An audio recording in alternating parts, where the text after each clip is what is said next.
날이 많이 선선해져서 다행입니다. 한 며칠 전까지만 해도 굉장히 뜨거워서 낮에 아무 일도 못했었는데 지금은 다시 낮에 또 열심히 일할 그런 선선한 날이 온 것 같아요. 바깥이 많이 힘드신 것 같아요. 그 생활하는 사회생활하는 분들도 그렇고 장사하시는 분들도 그렇고 힘들다고 하는데 저희야 산에서 가만히 기도만 하고 있다 보니까 바깥 분들이 그렇게 많이 힘든 줄을 모르고서 그냥 지내왔던 것 같습니다. 지나 보면은 저만 그런 건지는 모르겠으나 살아온 지난 날을 좀 돌이켜 보면 즐거웠던 일도 있겠지만은 힘든 일도 많이 있었죠. 근데 제 경험에 비추어서 저를 빗대어서 생각을 해보면 너무나 힘들면은 그냥 기억하기 싫어서 잊어버리는 경우도 있고 적당히 힘들면은 이제 좀 미화시켜서 그때는 그랬었지 하면서 추억거리처럼 그냥 우스갯소리로 흘려 넘길 만한 그런 일처럼 이렇게 기억하는 것 같아요. 근데 저는 힘들게 살긴 했지만은 돌이켜 보면 그냥 별로 생각하고 싶지 않은 일들도 많았지만은 한번 지난 날 돌이켜 보면 그때도 잘 버텨왔는데 지금 힘들어 봐야 또 얼마나 힘들겠는가 또 그런 생각도 듭니다.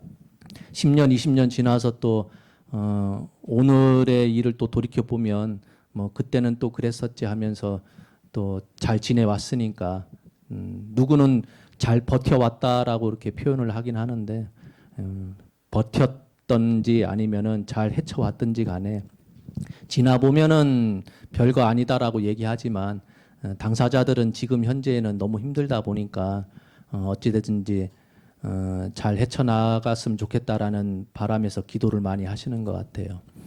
그 전통 사찰에서 보면 새벽에 그 예불을 할 때 그 행선축원이라는 걸 합니다. 그 보통 행선축원을 어른 스님들 그 도량에서 가장 큰 어른 스님이 축원을 해드려요. 행선축원이라고 해서 다 한문으로 되어 있어요. 여러분들 들어보셨을 겁니다. 조속향등, 험불정, 귀삼보, 예금선, 우승분도, 미날라, 천하태평, 법륜전. 그래서 원하세세 생생차하면서 나오는 게 있어요. 어른 스님이 나와서 하는데 제가 그 기억에 수덕사에서 이제 학인들 가르치는 강사로 학감으로 있을 때 보면 그 새벽 예불에 다 나와서 이제 있으면은 학인 스님들이 집정 목탁을 치고 예불을 해요. 근데 이제 뒤에 앉아 있는 이제 어른 스님들도 계시겠지만은 저도 나와서 새벽 예불을 보는데 제가 항상 걱정하는 것은 행선축원을 누가 할까? 어른 스님이 이렇게 매번 나와서 이렇게 해주시면 좋은데 매번 해주시는 분이 계시는데 그분이 이렇게 약간 편찮으시다든가 아니면 어디 외출을 해서 도량에 안 계시면은 그분 그때부터 이제 제가 걱정이 드는 거예요. 아, 그분이 항상 해왔는데 그분이 안 하시면은 옆에 어른분이 하실라나? 근데 의외로 또 안 나오시고 계속 버팅기시더라고요. 그러면은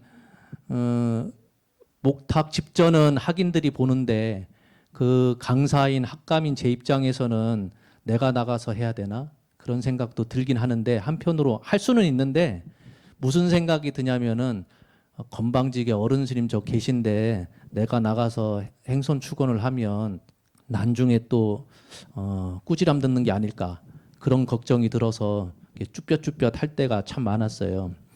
근데 특이하게 전통 사찰 하면 대표적인 삼보 사찰 가운데 그 큰절 하면은 또 해인사가 큰절이잖아요. 해인사는 특이하게 새벽 예불 때 행선 축원을 어른 스님이 하질 않고 학인이 합니다. 학인이 행선 축원 대신에 여기 올려놓은 이산 해연선사 발언문 저거를 해요. 한글로 되어 있거든요. 한문으로 된 거는 저도 잘 못 봤습니다. 그 한문으로 된 거를 왜 보질 않았냐면은 저 한글로 된 게 너무나 유명하고 저 한글로 번역된 것이 그 의정부의 봉선사라고 아시죠? 봉선사의 운어 노스님께서 번역을 참 잘하신 겁니다. 글이에요. 운원오 스님은 평생을 그 불교 발전 가운데에서 한구라 시키는 데 매진하신 분이에요. 다 한문으로 되어 있던 거를 그 팔만대장경도 평생에 당신이 입적하시기 전까지 한구라 시키는 것에 평생의 원력을 삼고 그렇게 한글 번역을 굉장히 중요시했어요. 그래서 의정부 봉선사 가신 분들 보면은 그 현판도 대웅전이라고 되어 있지 않고 큰 법당, 주련도 이렇게 한문으로 되어 있지 않고 한글로 풀어서 이렇게 주련을 다 만들어 놨습니다. 그분이 저 이산 해연선사 발언문을 이렇게 번역을 하셨어요. 한글화를 시켰는데 너무나 잘 돼 있어서 그게 너무 유명하다 보니까 저희들도 저도 출가 26년 됐지만 한문으로 되어 있는 이산 해연선사 발언문 원문을 사실은 보지를 못했어요. 뭐 찾아보면 있기야 하겠죠. 한글이 그렇게 유명하다 보니까 해인사에서는 저거를 그 뭐죠 기름종이에다가 붓글씨로 한글로 쭉 써가지고 이렇게 지그재그로 병풍처럼 딱 접어놓습니다. 그래서 그걸 딱 펼쳐가지고 양손으로 딱 펼쳐서 학인이 맨 앞에 나가서 그거를 이렇게 읽어요. 그 이산 해연선사 발언문을. 근데 여러분들 생각을 해보세요. 그 법당이 엄청 크다 보니까 새벽 예불에 전 대중이 다 나와서 어른 스님뿐만 아니라 행자까지 다 나와가지고 예불을 보는데 근 100명 가까이가 뒤에 쭉 앉아 있고 서 있고 하는데 거기서 학인 혼자서 정중앙에 나가가지고 행선 축원을 저 이산 해연선사 발언문을 독경을 해야 되는데 읽어야 되는데 그 시간이 얼마나 곤욕이겠어요. 어떤 학인은 막 손을 덜덜덜 떨고 있고 이 병풍처럼 막 여러 겹으로 접어 있다 보니까 그걸 손가락 사이에다가 잘 껴서 해야 이게 하나하나 펼치면서 이제 눈에 들어올 텐데 잘못하다가 손에 놓쳐버리면은 이제 그 뭐냐 보자기처럼 축 처지는 그 순간에 외워서 할 것 같으면 다행인데 또 의외로 길다 할 것 같으면 좀 길어요. 그거를 외우지 못하는 학임이면은 이제 멘붕이 오는 거죠. 하다 보면은 그날은 이제 단체 참회. 그러니까 나 때문에 내 반이 참회를 받게 되니까 내 도반들이 참회를 받게 되니까 굉장히 신경을 쓰이죠. 한글로 적어놨다 하지만은 그게 눈에 들어오겠어요. 어디 했는지도 모르고 독경을 이렇게 읽어야 되는데 중간에 침 삼킬 타이밍을 놓치면은 콜록콜록거리면 또 참회. 그러니까 때에 맞춰서 침을 삼켜야 되고 중간에 끊기면 안 되고 하니까 말 그대로 그 머리는 깎았지만은 탈모가 안 생기면은 다행이죠. 제 도반 가운데 두 분이 굉장히 특이한 일이 있었는데 자매는 받지 않았어요. 근데 실수는 했어. 무슨 얘기냐면은 한 도반은 지금은 이제 몇 년 됐지만은 코로나 병 때문에 그 젊은 나이에 벌써 세상을 하직했어요. 근데 그 도반은 뭐가 그 본인이 잘못한 건 아니고 이산 해연선사 발언문을 하는데 그 차단기가 떨어져 가지고 불이 나가 버렸습니다. 아침 새벽 예불이 여름이라고 하더라도 새벽 2시 반에 일어나서 새벽 예불 준비하고서 하다 보면은 한 3시 한 15분 20분 돼야 새벽 예불을 하거든요. 그러면은 아무리 한여름이라 하더라도 껌껌하잖아요. 껌껌한데 촛불만 있고선 이런 전등불이 한꺼번에 차단기가 떨어져서 꺼져 버렸어요. 근데 손은 펼쳐 있는데 이건 해야 되잖아요. 근데 다행히도 이 발언문을 다 외우고 있어서 줄줄줄줄줄줄 이렇게 잘 했어요. 그래서 우리는 불 꺼지는 순간에 도반들은 오늘은 100% 참회다. 껌껌해서 저 글씨도 안 보일 텐데 저 중간에 멈추는 순간 우리는 오늘 하루 그냥 1000배 참회하다가 그냥 하루 가겠구나 생각했는데 다행히도 그 외워가지고 잘 넘어간 적이 있습니다. 또 한 도반은 우리 반에서 우리 치문반 안에서 나이가 가장 많았어요. 제가 27살에 출가를 해서 28살에 해인사 강당에 들어갔는데 28살, 그 8살에 해인사 1학년 강당에 들어갔을 때 그 도반은 내일 모레가 한갑이었어요. 그러니까 우리가 항상 그 스님을 그 부를 때 형님 그랬거든요. 원체 나이가 많다 보니까 그분은 나이 많이 먹어서 출가를 했는데도 해인사 강당이 참 힘들어요. 무릎 꿇혀놓고선 1시간씩 앉아있게 하고 잠도 못 자게 하고 그 누가 보면은 사람 괴롭히는 것처럼 이렇게 보일 텐데 요즘 들어서 그렇게 했으면 아마 스님들도 핸드폰 다 갖고 있으니까 경찰에 신고하고 그 가혹행위 당했다고 막 신고했을 텐데 그때는 핸드폰도 별로 없었고 아마 불러도 경찰들도 안 왔을 거예요. 우리가 맨날 행자들을 욱박지를 때 그러거든요. 행자들 도망가려고 그러면 행자님 저 산골짜기에 끌고 가가지고 파묻어도 아무도 몰라요. 그렇게 막 협박하면서 어디 도망가지 말고 여기서 잘 버티세요. 달랬다가 또 욱박질렀다가 맨날 하는 얘기가 가야산 골짜기가 얼마나 높고 깊겠습니까? 그러니 멋 모르고 행자 생활 한다고 왔다가 너무 힘들어서 도망가려고 눈치 보는 거를 이렇게 눈에 보이니까 그 힘들게 협박한다고 막 하는 말이 산골짜기 가서 파묻어 버리겠다고 그런 험한 말을 막 그 스님이 돼가지고 막 했었거든요. 근데 그렇게 힘든 생활을 하는데도 그 도반 형님은 항상 하는 말이 내가 사회에 있을 때보다는 너무 편해. 그런 말을 하는 거예요. 그래서 얼마나 사회에서 힘들게 사셨으면 저런 말을 할까. 그래서 한번 어느 날인가는 물어봤어요. 그 바깥에서 뭐 하다 오셨어요? 그랬더니 원양어선도 타보고 온갖 일을 많이 하셨더라고요. 근데 그게 힘든 게 아니라 자기 어머니 병수발을 한 4, 5년간을 했대요. 근데 그것도 힘들었고 병수발 들기만 했으면 상관없는데 동생들이 뒤에 줄줄줄 있다 보니까 동생들 먹여 살리느라고 병수발 겸 또 돈도 벌어야 되고 그러니 본인은 결혼도 못한 상태에서 이제 내일 모레가 한갑이 다 됐으니까 동생들 다 뒷바라지하고 어머니 돌아가시는 거 다 보고 이제 여한이 없겠다 싶어서 이제 출가를 하신 거예요. 그러니 그 양반은 우리 참회 받는다고 1000배 해라 3000배 하라 그러면은 힘든 줄도 모르고 혼자서 절을 막 하는 거예요. 무릎 꿇혀서 1시간 2시간 앉혀놓으면은 우리는 막 무릎이 빠개질 것 같아서 꼼지락꼼지락 거리고 막 그러는데 그 양반은 덤덤하게 가만히 앉아 있더라고요. 그러니까 본인 생각에 자기가 어머니 시봉하고 수발 들고 동생들 뒷바라지 하는 것보다 여기서 무릎 꿇고서 2-3시간 가만히 앉아 있는 게 더 편하다는 거죠. 근데 그 스님은 얼마나 그 우직하냐면은 그 수업 시간에 금강경을 이제 그 강사 스님이 강의한다 그러면은 산통을 흔들어서 뽑힌 사람이 해석을 해야 돼요. 한문을. 근데 해석을 해야 되는데 우리처럼 미리 준비하고 하면은 그나마 좀 몇 줄 해석이라도 하는데 나이도 많이 먹었지만은 공부도 이제 가방끈도 짧지 힘든 일만 하다 보니까 글 공부를 제대로 못 하다 보니까 본인이 걸리면 이제 난처한 거라 한글 읽는 것도 아니고 한문으로 된 거를 이제 다른 도반들 앞에서 해석을 해야 되니까 그래서 본인은 이제 도반들 힘들게 안 한다고 번역된 책을 사가지고 한자 밑에다가 그거를 번역된 책을 깨알같이 다 적었어요. 그러니까 책 한 권을 다 베낀 거죠.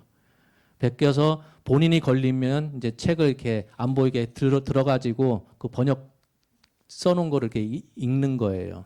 그러니까 누가 보면은 편법이다. 뭐 그 시험 볼 때 컨닝하는 것처럼 그렇게 뭐라 할지도 모르겠지만 우리들이 볼 때는 참 대단하다. 뭘 하나 편집글 하나 쓰더라도 쓰는 거 그렇게 귀찮은데 그 번역된 책 한 권을 그 한자 밑에다가 깨알같이 다 써서 그렇게 노력을 하신 분인데 그분이 이제 요 아침 예불에 이산 해연선사 발언문을 해야 됩니다. 해야 되는데 다들 걱정이죠. 나이도 많지 제대로 외국이나 했을까 싶어가지고 눈은 제대로 보일까 노안 와가지고 침침할 텐데 그래서 펼치는 순간에 우리는 이제 끝장났다. 왜? 거꾸로 들고선 펼쳐버린 거예요. 그 글자가 반듯하게 위에서부터 세로로 가야 되는데 뒤집어 버려서 이렇게 펼친 거예요. 어? 펼치니 우리는 옆에서 이렇게 보다가 거꾸로 들었다. 옆에 도반이 쳐다보라는 거예요. 왜 이렇게 쳐다보니까 이제 거꾸로 펼친 거예요. 우리는 다 같이 아 오늘도 참회구나 했는데 웬걸 거꾸로 든 채로 줄줄줄 하는 거예요. 그러니까 모양새는 펼친 모양을 하지만은 다 외워서 하고 있는 거죠. 외워서 글자를 보는 척하면서 이거 옆으로 넘기지도 않아요. 그냥 펼친 상태에서 처음부터 끝까지 다 외우니까 아이고 참 다행이다라는 그런 생각이 들더라고요. 제가 여기 그 예불이 됐든 기도를 하면서 한글 축원도 이제 바꿔가지고 그렇게 하고 이런 발언문도 같이 독경도 하기도 하고 문수기도 발언문에서 같이 독경도 하고 그러지 않습니까?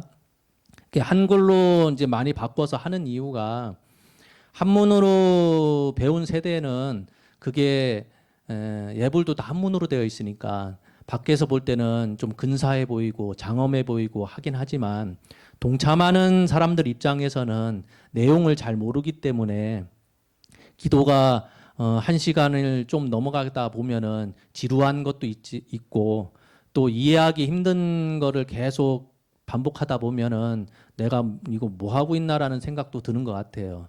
그래서 웬만하면은 이제 동참할 수 있는 방안이 무엇일까 생각하다가 이렇게 한글로 된 거를 바꿔서 많이 합니다. 이렇게 비로자나 부처님 모시면서 비로전 건립을 했기 때문에 371 기도 들어가면서 무엇을 해야 될까 싶다가 생각한 게 이산 해연선사 발언문이 내용이 참 근사하니까 이걸 사경을 했으면 좋겠다 그런 생각이 들어서 사경집을 만들었습니다. 보면 그 사경을 할 때 한글로 되어 있는 거를 사경하는 경우도 있지만 옛날에는 다 한문으로 된 거를 많이 했었죠. 그러니까 한자 모르시는 분들은 그 흐릿하게 나와 있는 글자대로 쓰는 게 아니라 사실은 그리는 거죠. 한문을 그리기도 하고 한문이 안 될 것 같으면은 음을 따와가지고 음을 그대로 쓰기도 하고 했었습니다. 어른 스님들한테 여쭤보면은 왜 이렇게 사경을 중요시합니까 하면 어른 스님들마다 각각의 그런 합리적인 명분이 다 있긴 있었어요. 근데 제가 곰곰이 생각을 해보니까 사경을 할 때만은 적어도 딴 생각은 안 하는 듯해요. 딴 생각 안 하는 게 뭐가 그렇게 중요할까 또 곰곰이 살펴보면 우리가 살면서 업을 짓는다 할 때 업은 딱 세 가지로 표현되잖아요. 몸으로 행동으로 짓는 업, 말로서 짓는 업, 그다음에 생각으로서 짓는 업. 가장 그래도 좀 조심하면은 안 지을 수 있는 게 뭔 것 같습니까? 행동이에요, 행동.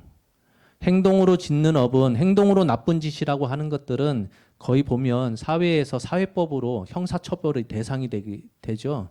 누굴 때린다든가 누굴 나쁜 짓은 뭘 훔친다든가 그런 행동 자체는 사회법으로 그나마 통제가 될 수 있기 때문에 내가 행동을 좀 조심하면 돼요. 옆에 사람이 미워 죽겠더라도 꿀밤 한 대 때리고 싶어도 잘 참으면 되거든요. 행동은 그나마 조심성이 있으면 잘 단속이 되는데 그나마 말도 그렇죠. 말로써 누군가를 욕하고 비난하고 하는 것들도 그냥 입으로는 갑자기 육두문자가 튀어나올 것 같아도 오늘 한번 참아보지 하고선 입 꾹 다물고 가만히 있으면 말로서 짓는 업은 그나마 그 좀 조절이 가능할 듯한데 이 생각이라고 하는 것은 내가 하질 말아야지 한다고 해서 생각이 안 일어나는 건 아니거든요. 그래서 가장 그 짓지 않으려고 할 때 그 잘 안 되는 것이 생각으로서 짓는 업이 그런 것 같아요. 생각하지 말라고 그러면 더 많이 생각나고 그런 것처럼. 그러니 한편으로 생각했을 때 생각으로 짓는 업을 그나마 덜 짓는 방법이 무엇일까? 기도하는 것밖에 없거든요. 적어도 30분, 1시간 기도하는 동안에는 딴 사람 비난하는 그런 미운 그런 마음이 덜 일어나니까. 그래서 사경을 할 때도 적어도 처음부터 끝까지 이거 쓰는 동안에는 딴 생각이 그나마 덜 나지 않을까 싶어서 옛날 분들이 이렇게 사경을 중요시하고 독경을 중요시하고 그러지 않았을까 그런 생각이 들어요. 살면서 업을 짓지 않을 수가 있는가요? 어떤 큰 스님께서 그런 말씀 하시더라고요. 습관과 풍속이라고 하는 것은 지혜 있는 사람도 그것을 참 제어하기가 힘들다 그래요. 그게 무슨 말이냐면은 우리가 몸에 습관이 들게 되면은 습관을 떨쳐버리기가 힘듭니다. 습관이라고 하는 것은 내 개인적인 습성인데 풍속이라고 하는 것은 내 개인만 관여된 게 아니라 내 집안, 나아가서는 우리 마을, 더 크게 넓혀보면 내가 살고 있는 나라, 관습, 관용, 전통이라는 것을 한순간에 버리기는 힘들거든요.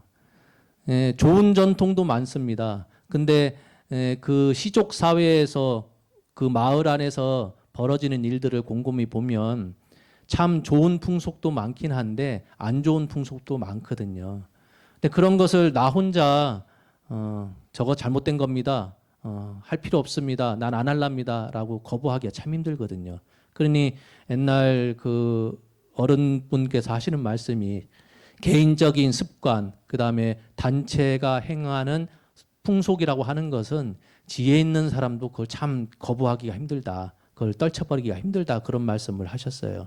그러니 업을 짓지 않고 살아야 되겠지만 어느 한순간 눈 떠서 잠자는 그 순간까지 업 하나를 짓지 않고선 살 수 있는 그런 때가 언제쯤 올라나 요원하긴 하죠. 그러니 항상 어른분들이 하시는 말씀이 기도하는 동안만이라도 독경하는 동안만이라도 사경하는 그 시간만이라도 내가 딴 생각 안 하고 부처님만 생각하면서 이렇게 기도를 하면 적어도 그 시간만큼은 업을 짓지 않는 때니까 그렇게 강조를 하셨던 것 같아요. 그래서 한글로 되어 있는 거니까 한 분씩 다 받아 가셔서 필요할 때 쓰시면 좋을 것 같고 내용이 너무 좋습니다. 제가 이산 해언선사 발언문을 이렇게 한 장짜리로 만들어 봤는데 그 일일이 다 설명하기는 그렇고 이 구성이 왜 좋냐면은 제가 전에도 한번 언급한 적이 있을 겁니다. 모든 기도의 기본 틀을 다 갖추고 있는 게 이 이산 해언선사 발언문이에요. 다른 발언문도 그렇겠지만 왜 그러냐면 구성 자체가 첫 부분이 삼보에 대한 귀유로 되어 있고 그 다음에 나에 대한 참회가 되어 있어요. 내가 지난날에 이러이러한 잘못을 저질렀습니다 하면서 참회하는 부분이 그 다음 단락이고 세 번째가 제가 이렇게 어떤 공부를 해서 이런 사람이 되겠습니다라는 그런 발언으로 되어 있어요.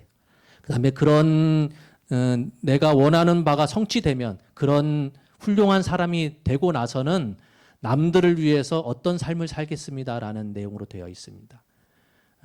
이 짧은 글인데도 불구하고 이렇게 그 우리가 기도로서 갖춰야 될 기본 틀을 완벽하게 갖춘 발언문입니다. 그래서 제가 항상 좋아하는 글이라서 많은 분들이 읽어보는 것도 좋고 이렇게 사경을 통해서 공부하시는 것도 괜찮다 싶어서 내용도 너무 좋으니까 그래서 하루 그 글씨 쓰는 거 좋아하신다고 하루에 한 권을 다 쓰실 필요 없어요. 시간 난다고 해서 막 하실 거 아니고 하루에 딱 한 편만 쓰시면 됩니다. 저는 글 자체가 너무 안 좋아요. 그래서 누가 무슨 글을 좀 써달라고 그러면 컴퓨터로 쳐서 이렇게 주지 제가 이렇게 펜으로 써서 준 적은 한 번도 없어요. 그래서 왜 그러냐고 그러면은 제가 그런 말 합니다. 제 글씨체는 토룡비문체입니다. 토룡비문. 토룡이 뭔지 아시죠? 지렁이. 비문, 날아다닐 비자. 지렁이가 날아다니는 글씨체라서 그렇습니다. 또 한편으로는 와룡약진체. 바닥을 이렇게 질질질 기어다니는 그런 글씨체라서 뭐 이렇게 펜으로 못 쓰겠습니다. 한편으로 글씨 한번 잘 써보려고 그 펜글씨 교본 그런 것도 한번 해봤는데 잘 안 되더라고요. 펜이 나빠서 그런가 싶어서 고급 만년필도 사서 이렇게 한번 해봤는데 연필이 중요한 건 아니더라고요. 그러니까 어렸을 때의 그런 습관이 손가락 끝에 완전 베어버리니까 이걸 고치기가 참 힘들더라고요. 그래서 사경집을 이렇게 글자를 흐릿하게 해서 해놨으니까 그대로 쓰실 수 있으면 좋고 안 되면 그리면 될 것 같아요. 그려서 쓰시면 좋고 쓰실 때 항상 중요한 것은 내가 뭘 하고 있는지를 알아야 되는 거예요. 그냥 멍하니 그냥 그 흐린 바탕에다가 그냥 그리는 게 아니라 내가 무슨 내용을 쓰고 있구나라는 것을 항상 염두에 두고선 그 내용이 어떤 내용인지 잘 살펴보면서 쓰면 좋을 듯합니다.